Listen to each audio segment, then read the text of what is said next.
And, of course, coach's job is to tell them how to get that one. So hopefully she's got a plan, and hopefully they can execute it. For Liana Fox, though, you know, it's a bridge too far, perhaps, Peter, you would say, to get the victory over this strong Australian side. But what are they playing for here, you would say? Plenty of national pride, no doubt. Mate, that's why you're a commentator, not a coach. There's no such thing as a bridge too far, even at 6-0. So I obviously a little bit tongue-in-cheek there, but I honestly think the Kiwis have got to take step at a time, and it's about getting confidence, and we're working towards a World Cup here. So they want to maintain the positive. That's what it's all about here now. Even at 6-0, they want to be positive. They want to work together as a unit, come up with some good, smart plays, and put a bit of pressure back onto the Aussies. Yeah, indeed. Well, it certainly wasn't a bridge too far last night for them. They absolutely stood up, and they'd be looking to draw on some of that strength and performance from last night, no doubt about it, Peter, as they look to get us underway here at Sunshine Coast Stadium again through Jessica Maha. She needs to figure prominently, along with her friends, certainly in Tara Maury, as it goes now to the captain, Megan Campbell.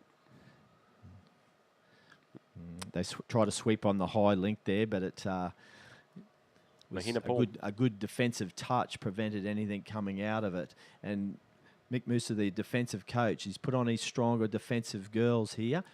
Oh, that was nasty clash. Nasty. Haley Maddock goes down. She gets back up, though. Well, that was bad luck, because they maybe could have got something out of that. I thought there was a bit of a hard touch too, so it could have been a penalty. Yep, so Haley Maddock and Petey. This is where we've got to compete, Kiwis, so get up there.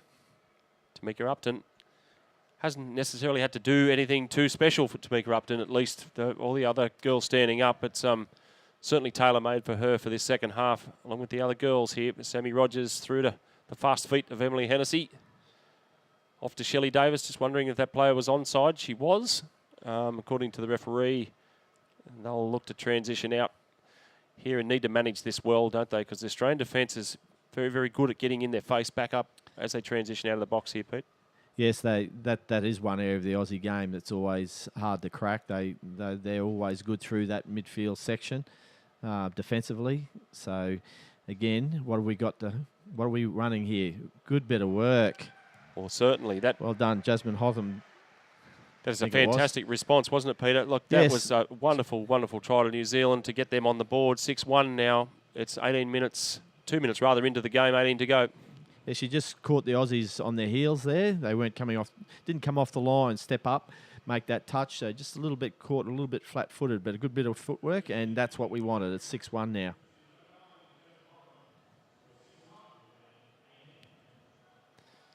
Catherine Sargent now with Jess McCall and Hennessy on the sweep. Long ball. Beautiful ball. Indeed, it was to Michaelopoulos. Does she get there again? This is proving one hell of a headache on this left and right flank, hey? Well, you can see what the Aussies are attempting to do there. It's sweeping one way at pace, and they did that in the first game, if you remember. They really cut New Zealand to shreds with their sweepers, and that tends to bring the reaction that the touches tend to pull bigger corners, which means all the players on the opposite side of the field have to get in to cover the back the other way, or the inside channels. And, of course, the Aussies come back that way. That was the intention. Peter, you've got 2 in the bag on Friday and Saturday. You've got the series clinched. You're at 7-1. The girls are feeling pretty relaxed, but they're in the game, and their heads are definitely on in this match. What's your instructions? You're going in for something special to finish off? From the Aussie point of view? Yeah, indeed. Look, talking to me, I probably have a different view of how we would play this game. It's probably a little bit of don't show too much now. Yeah, I'll be looking towards the World Cup and holding it a little bit. Holding a little bit, a bit like martial arts, I guess. You've got the big play to keep up your sleeve. But look, I think the Aussies are having a bit of fun now, and this is why the Kiwis have got to match that intensity with a bit of exuberance and a bit of fun of their own. So they can do that. They won't let this blow out.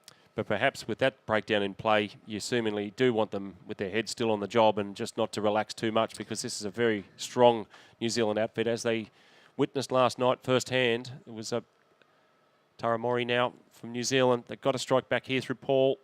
It's a beautiful ball, but it probably almost finds its mark, but a bit drifted a bit forward. Now you've just seen exactly what I've been looking for three games. Now, if the Kiwis realise that Mahina Paul has got a really good ball, a good pass that they can set for her. Superb ball. Yeah, and that wasn't too far out of the making. It was just out of the reach of Ringle, but the idea is there, and I think that's what I'd like to see the Kiwis work to, a platform that involves Mahina Paul with her big pass. Okay, so it's Michaelopoulos now.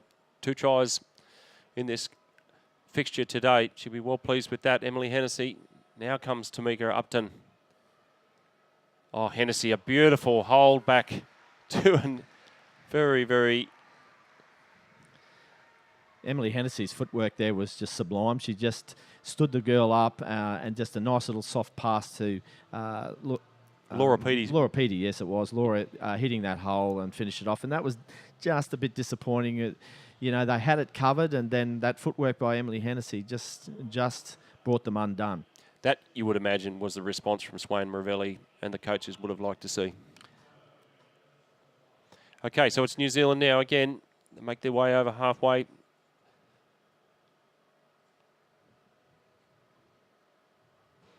Working hard through Woodamanosa. Out wide.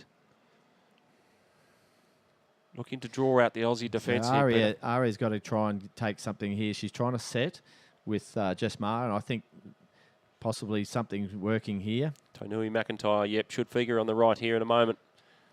She provides a decoy in that case. And anyway, Australia breathe a sigh of relief somewhat.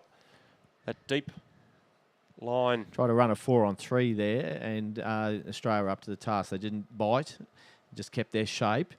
But the idea was good, and they're the sort of promising signs I like to see from the Kiwis, running variety of plays and trying to use their key players to execute. Mariki Watago has had something of a tournament too, hasn't she? And it's Kim Soo See now. They choose to come back in to Hayley Maddock. And she has 2 touches indeed just to ice that, to draw them out to 8 now, the Aussies. Yeah, well, I think that was a replica of what we saw in the first half in terms of middles, a bit slow to react. The Lincoln winger, they're there, and maybe the Lynx could have made that touch if they were up and in, but very difficult. That's why the Kiwis at 6 and 7s now. That's the deficit, 8 now, 9-1 the actual score. As New Zealand now, this is quite pivotal for them in the context of this series to really stand up and put some pressure on these Aussies through. Jessica Maher now at half. You see Catherine Sargent making lots of touches as a link there. Yeah. And that's great pressure again being applied by the Aussie defence through Hayley Maddock.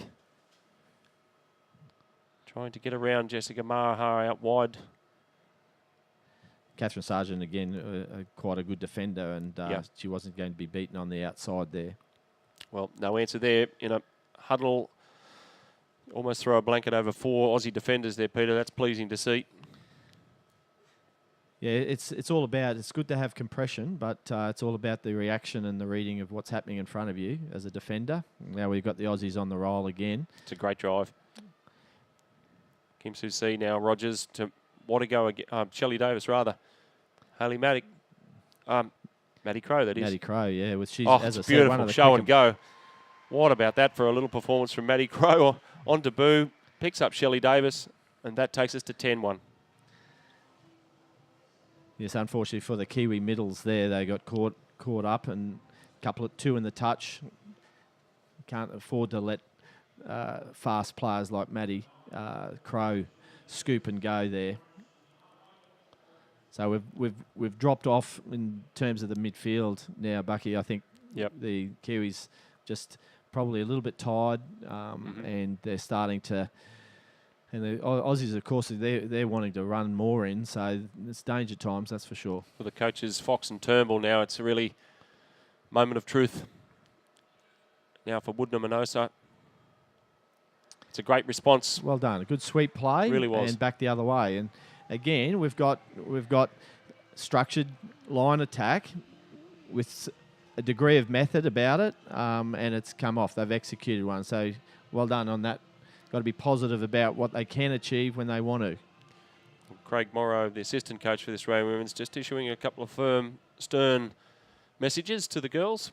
Keep your heads on. The Kiwis are known to strike back pretty quickly. They certainly have a lot of strike power across their team, but it's now Australia. They'll be looking to draw even further ahead here. 10-2 up as Tamika Upton streams into the line. Laura Peaty, that girl again, my goodness, she's having a tournament. What a try. Beautiful sweep back play there. Well, again, we got a try between two middles, so one middle makes the touch, and she goes to the sweeper. That inside lane, that inside channel has to be covered, and the other middle slow to react and not there. And these are the sorts of things that the Kiwis can grab this footage and work on in training, work on in terms of their systems of defence. And of course, defence is about it's understanding what the system is, and it's having the fitness to put them into action as well. So all those things they can be confident about going home and working on.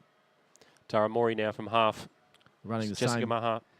Sweeper play and looking to go back the other way again. But that's a good sign. It's good to see them using sweeper. That's what asks questions of the defence. If you run a few sweeper plays as they've done the last few times down here. Equally, Maddock and Hennessy up to the task and getting back to the line well. It's Maury again. She finds a bit more space.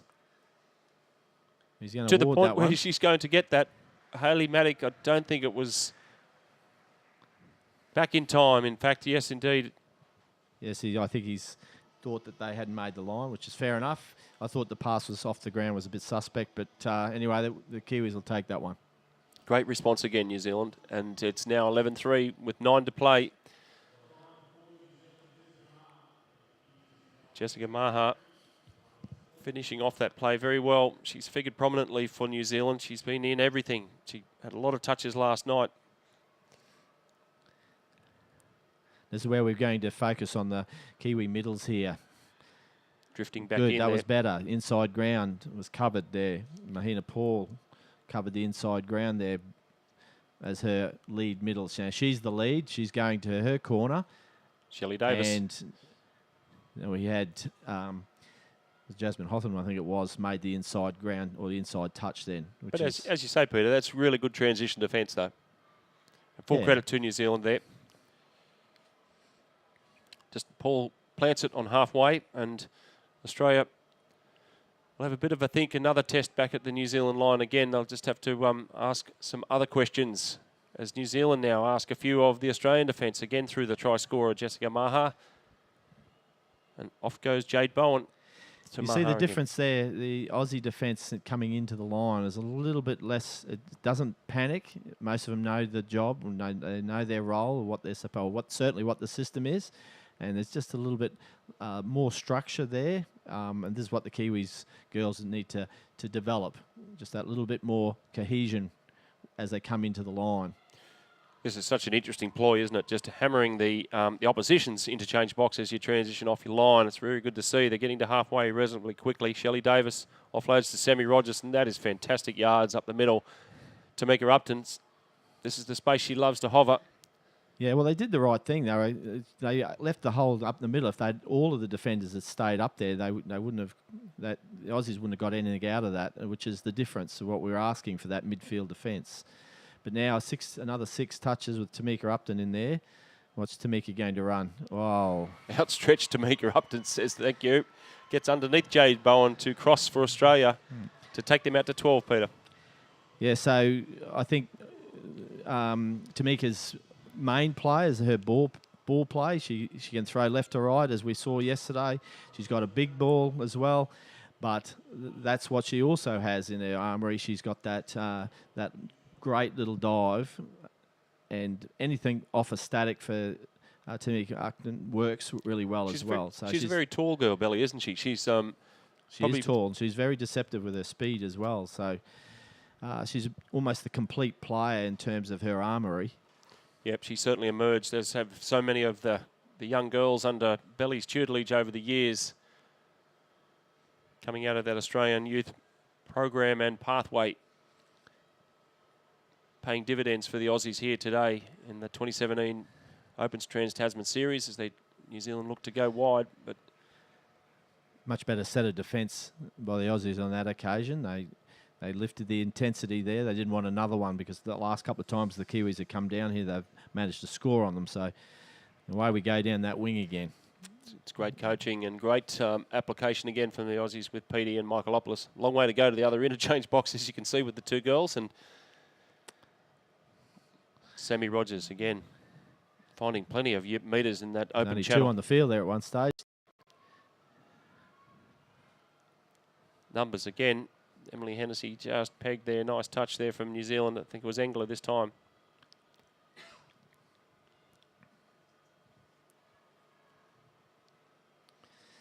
Aussie's still full of running, as you can see. They're still getting up quickly, still trying to keep New Zealand down in their half. So the Kiwis have got to respond to that. Great run there, Tara Moe. Beautiful. Good 20 metres down her own touchline. Good defence there from Maddie Crowe. Sprints back in defence. That is excellent because she knew the ball runner in Paul was coming straight at her. And Engler now just doesn't find a person to hit. Yeah, I like what I see from Mahina Paul, so I hope Liana Fox really does some work with her. I think she's potentially quite a good player for New Zealand moving forward. She's a real danger, isn't she? A lot of speed, and certainly, as you said before, they've previously got a good long ball. And fires it away crisp, as does Hayley Maddock, and finds an open channel for Jess McCall. She'll like her chances as she crosses very nicely for Australia to blow them out now to a 13-3 lead. Jess McCall, what a performance from her today, and indeed game one. Yes, another try outside the wingers there, you know, can't be too harsh on Cassandra Engler. She's had a great series, in my view. She really has put in a lot of work, and she does a lot of work because she's on the field for such long periods. And in fact, I'm not even sure if she has subbed off in this game. I know she played a full game there yesterday, so maybe the legs are starting to get a bit tired now. Well, this is. But she's had a great tournament, Bucky. Yeah, she's had it's been an emphatic tournament indeed for her and a host of these Australian women's players. Belly, New Zealand just spilling the beans there. Oh, it's a good interchange there to just get out of trouble. Shelley Davis with Upton. Great rack by Tamika Upton there, just to get the Aussies on the front foot. And she puts her, come up with an error there. Paddy Michaelopoulos just not quite getting the grip of the ball, just sliding off the hip, and it's New Zealand now through captain Megan Campbell. Tainui McIntyre. And that girl again, number 2, Tara Mori. Good interchange of passing there by the Kiwi girls. That's more like it.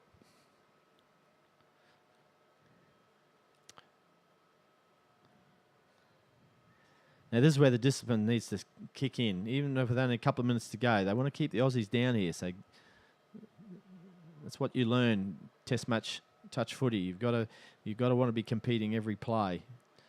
There's a fair weight Engler did just then. As you are no doubt directly responsible for, Peter, there's a fair weight of history on side this Australian women's team, and it's interesting to reflect back that the biggest win that Australia's recorded over New Zealand was in Auckland in 1986, 11-0 win, and in 2002 in Coffs Harbour was 11-0. That do we see that deficit being breached here today? They're Peter at 13-3.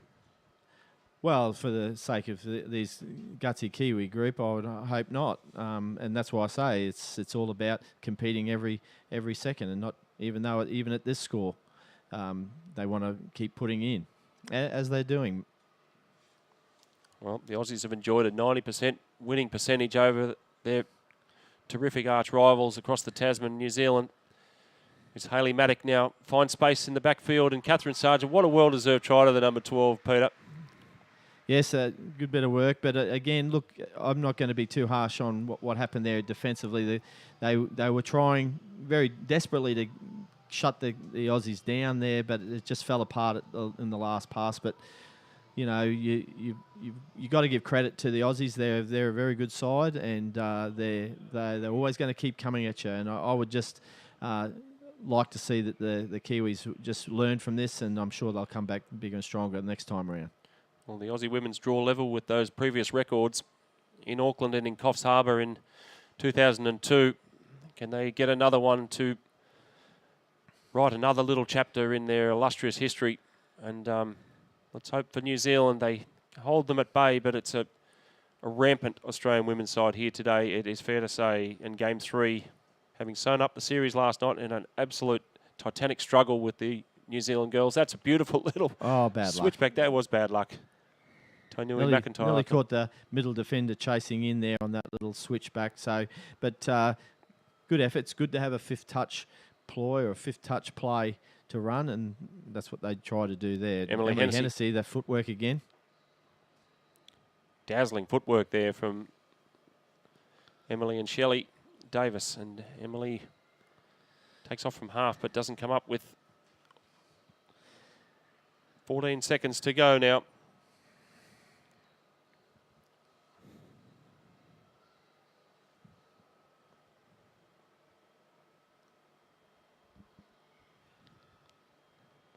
Tara Mori, and that's it. Here we are. The Australian Women's Open triumphant and rampant against this New Zealand Women's Open side, but both sides can be probably well pleased that their campaigns no more than the Aussies, though. What a performance, Peter. It was a very brave outfit last night from New Zealand, but it was always seemingly going to be a tough one to come back in Game 3 and overcome the Aussies, but they've acquitted themselves well over the three-game series, but this Australian women's side, as you well know, it's all too familiar for you. Yes, I think credit to the Aussies. They've come with a game plan today to expose New Zealand on the edges. I think the Kiwi midfield wasn't as strong as it was the last couple of games. Probably maybe getting a little bit tired now, the back end of the series, and weren't able to keep in the grind like they were yesterday. And definitely the ploy of the Aussies to beat those compressed links and wingers worked for them today. They, as I said throughout the call, they got nice and deep. They were full of running, and of course the footwork of some of their middles, Tamika Upton and Emily Hennessy in particular, always creates a little bit of indecision with defenders. But let's just look to the positives for the Kiwis here. I would suggest that, as I said, that they go home with the intent of keeping this group together as much as possible, and working on what they can. And I'm sure that there's room for improvement for sure. And I think that the idea is that these girls have probably suffered a bit, have had a lot of pressure on them, but they would learn from that, and they'll be in good stead for the next 2 years, providing they can stay together. Well, isn't this wonderful to see this great Anzac spirit? Whilst there's rivalry, there's also an amazing spirit, isn't there, Peter, in this huddle with both teams coming together. There's great respect, great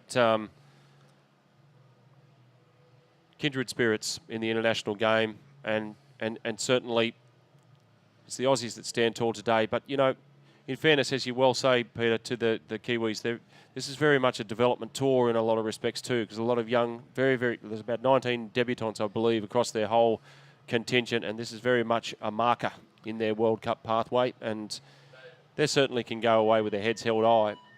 Absolutely, and credit to the staff of the New Zealand staff, the coaches, assistant coaches, and managers who've kept the girls and boys, and for that matter, their heads in the competition, and that they've always striven to do their best. So credit to them. But as you say, it's good to see the girls. A lot of them know each other, and I see one of the Kiwi girls there talking to the Aussie girls, and it's good to see. And it's all about good for touch, and it's good sport to play, and these girls are very respectful of one another, so it's good to see. I think it's very well said there, Peter. Indeed, there's a great level of respect across both the groups, as it is always in these traditional Trans-Tasman battles. But certainly off the field, as we're seeing here, there's a great, tremendous spirit across both groups, and they've played in certainly the right passage, and certainly the right tone and spirit of this match and this series. So full credit to the Aussies, but again the Kiwis too.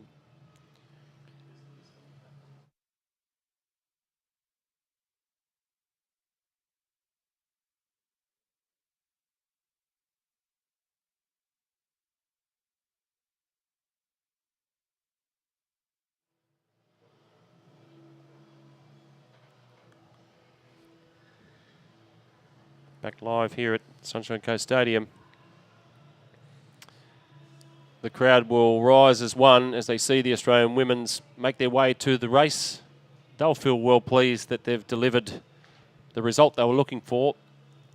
Game 1 and Game 2 in the bag, and certainly now Game 3 with an exclamation mark, Peter. Yes, well, we can look to the men's game now, I guess, Bucky. That was the most exciting game of men's touch I've seen for a while last night. Absolutely. There, so it'll be very interesting now to see how the Aussies respond, the Aussie men, the world champions. They were really taken to task by the Kiwis. That for all intents and purposes, the Kiwis could have had the game. The Aussies got it in the end, as they invariably do. But looking forward to seeing another titanic clash between these two men's open, top 2 teams in the world. We're about to head down now, sideline with TFA's Ryan Bowden and their successful Australian women's captain, Lizzie Campbell. G'day guys, welcome back to Trans Tasman 2017. I'm here with the Australian captain Lizzie. Lizzie, how good's that to get the series victory in a 3-0 whitewash? Yeah, excellent. I mean, coming in here, the goal is always to win the series, but after we wrapped that up last night, you know, our next goal was to play the best that we can be and get that clean sweep, so we're stoked. Yeah, what do you think made the difference for you guys this series? Home soil, you know, having our friends and family support here always pushes us a lot harder, and even though we're very proud to put on the Australian jersey, it's definitely something different putting it on in front of your family and friends in a home crowd. So yeah, I think that pushed us a lot harder this year. Congratulations on the win, Lizzie. Thanks.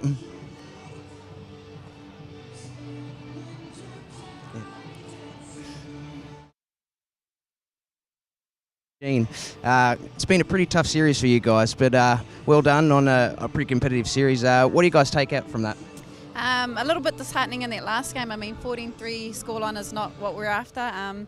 But if we look at the 2 tests, you know, and like I said before, we are building, and you know, it might sound like a broken record, but we don't have the luxury of keeping a core of girls, and we lose a lot of our players to the likes of Sevens and League now. So it's a real struggle to keep bringing in new girls and starting afresh again. But we're still trying to do it. Are you guys spending much more time on the Sunshine Coast? We wish. We're heading back to Brisbane tonight, so yeah, no, this is a beautiful place here, so we'd love to spend a little bit more time here, but we can't. Thanks for your time, Jean. Good on you. Thank you. Stay tuned, guys. We'll be back shortly with the men's open as they look to wrap up a 3-0 whitewash as well.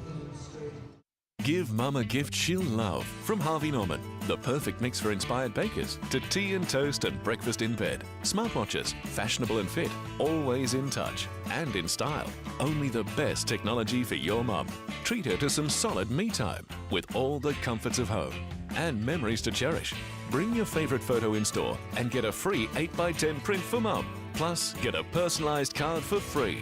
This Mother's Day, only at Harvey Norman.